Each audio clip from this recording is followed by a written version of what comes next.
Pour moi, l'année 2019, c'est une année professionnelle d'évolution, de développement, de transformation et de progrès. Dans un premier temps, donc le changement de nom. On a remporté un appel à projet sur l'année de début 2019, ce qui fait que nous augmentons notre parc locatif et que nous accompagnons donc de plus en plus de familles en difficulté. Nous sommes dans des nouveaux locaux qui nous permettent d'accueillir le public dans des meilleures conditions.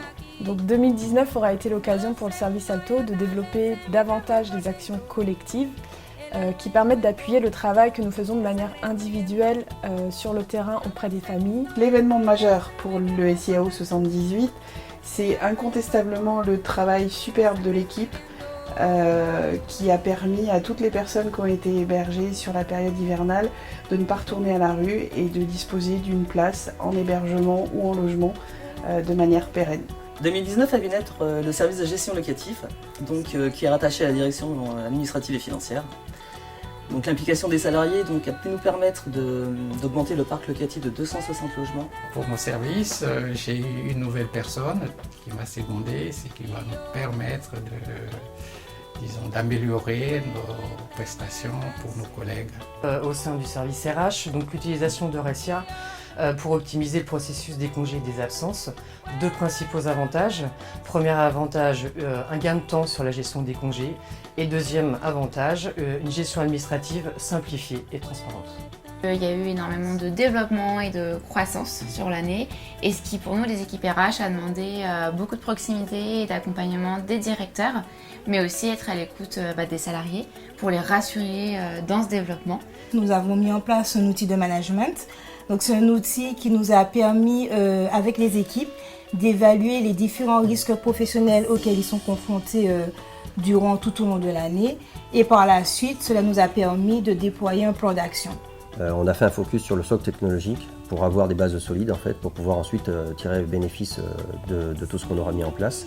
Et en 2020, l'idée c'est justement de pouvoir faciliter les échanges, créer des outils collaboratifs pour tous, même avec l'externe, et puis gagner du temps qu'on pourra réinvestir pleinement pour les publics qu'on accompagne. 2019, ça a été d'abord et avant tout l'exercice de renouer des liens positifs avec nos institutions partenaires. Et ça nous a permis en fin d'année de pouvoir déposer des nouveaux projets. Une plus grande représentation de nos activités avec beaucoup plus de chantiers d'insertion et un développement des activités économiques. Ces activités économiques ont permis d'accompagner beaucoup plus de personnes. À chaque fois, on a un double pari qui est celui d'accueillir au mieux dans les meilleures conditions nos usagers, des jeunes en formation comme des salariés en insertion, et par ailleurs pouvoir profiter du regard neuf que peuvent nous apporter les stagiaires que nous sommes amenés à former, les futurs travailleurs sociaux. On a été missionné cette année par le département pour les pré-recrutements et les recrutements des contrats PEC, parcours emploi compétences. La mise en place de formations et l'utilisation de nouveaux outils axés sur les besoins de l'entreprise et les compétences des salariés. Et puis ça a été aussi la vraie implication des équipes pour remonter les chiffres et redynamiser nos outils, nos supports d'insertion. Il fallait quand même réaliser tous les chiffres. On les a fait, malgré un coup de stress, mais on a réussi quand même avec une équipe au nord dynamique et pleine de bonne volonté. 2019 aurait été pour moi l'année de l'observation et de la compréhension. 2020 sera l'année de l'action, avec des projets orientés vers l'éducation et la formation.